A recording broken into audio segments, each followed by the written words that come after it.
আসসালামু আলাইকুম। আজকে আরও একটি রেসিপি নিয়ে হাজির হলাম। তো আজকে আপনাদের সাথে শেয়ার করব বিয়েবাড়ি স্টাইল ফিরনি রেসিপি। খুবই সহজ আর খুবই মজার এই ফিরনি। ফিরনি পছন্দ করে না এমন মানুষ খুব কমই আছে। আর এই বিয়েবাড়ির ফিরনি যদি ঘরে বসেই তৈরি করা যায় তাহলে তো আরও ভালো। তো চলুন রেসিপিতে চলে যাই।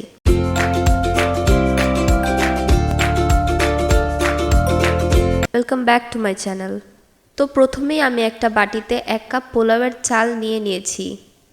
এখন এতে পানি দিয়ে খুব ভালো করে ধুয়ে নিব। 2-3 বার পানি চেঞ্জ করে ধুয়ে নিতে হবে।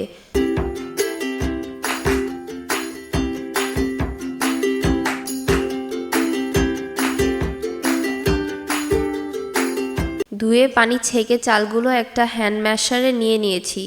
তারপর চালগুলো সব আধা ভাঙা করে নিতে হবে।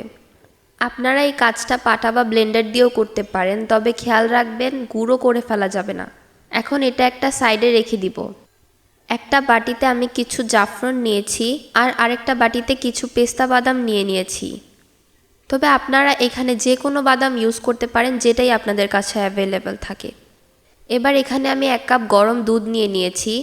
দুটো বাটিতেই আমি অল্প করে দিয়ে মিশিয়ে নিচ্ছি।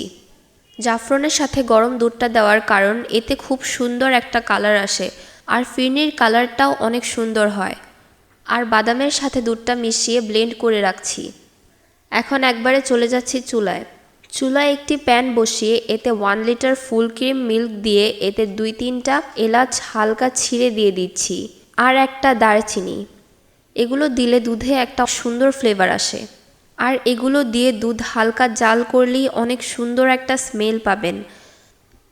এবার দুধটা বলক আসা পর্যন্ত ওয়েট করছি। দুধটা হালকা বলক আসার পর এতে ভেঙে রাখা চাল দিয়ে দিচ্ছি 1 কাপ। দিয়ে দুধের সাথে খুব ভালো করে নেড়ে মিশিয়ে নিতে হবে। নাড়ার সময় প্যানের সাইডে যেই সরটা জমবে সেটাও ভেঙে দুধের সাথে মিশিয়ে নিচ্ছি। আর নাড়তে নাড়তে এক পর্যায়ে দেখবেন দুধটা কমে চালের সাথে মিশে অনেকটা ঘন হয়ে আসবে। ঠিক এই পর্যায়ে এতে দিয়ে দিব 3 টেবিল স্পুন চিনি। আপনারা আপনাদের স্বাদ মতো চিনিটা বাড়িয়ে বা কমিয়েও দিতে পারেন। এখন চিনিটাও ফিরনির সাথে খুব ভালো করে মিশিয়ে নিব।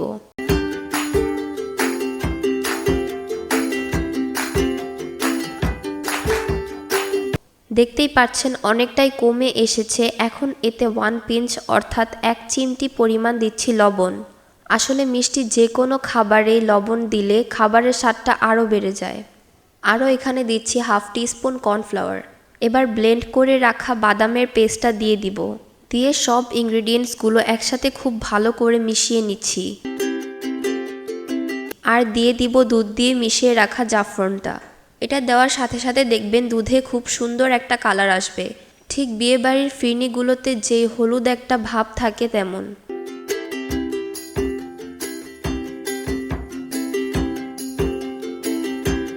এখন এতে 2 টিস্পুনের মতো দিয়ে দিব কনডেন্স মিল্ক। এতে খুব সুন্দর একটা আঠালো ভাব আসে, তাই এই কনডেন্স মিল্কটা দেওয়ার ট্রাই করবেন। দিয়ে ফিরনির সাথে মিশিয়ে নিব।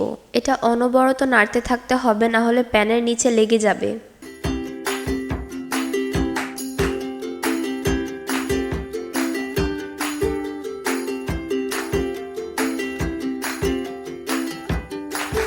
আর এর মধ্যেই চালটাও সিদ্ধ হয়ে গেছে।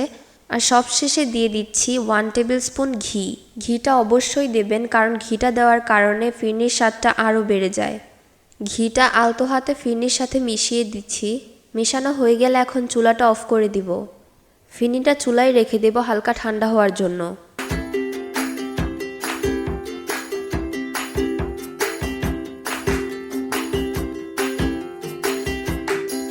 এবার ফিরনির কাপগুলোকে নর্মাল ফ্রিজে আধা ঘন্টার জন্য রেখে দিব। দেখলেনই তো ফিরনিটা কত ভালোভাবে সেট হয়েছে। আশা করি আজকের রেসিপিটি ভালো লেগেছে। ভালো লাগলে ভিডিওটিতে একটি লাইক দিবেন এবং রেসিপিটি বাসায় একবার হলেও ট্রাই করে দেখবেন। তো নিয়মিত এরকম রেসিপি পেতে চাইলে হাংরি জোন বাংলা চ্যানেলটি সাবস্ক্রাইব করে আমার পাশেই থাকবেন। দেখা হচ্ছে নেক্সট ভিডিওতে নতুন কোনো রেসিপি নিয়ে। সেই পর্যন্ত ভালো থাকবেন। আল্লাহ হাফেজ।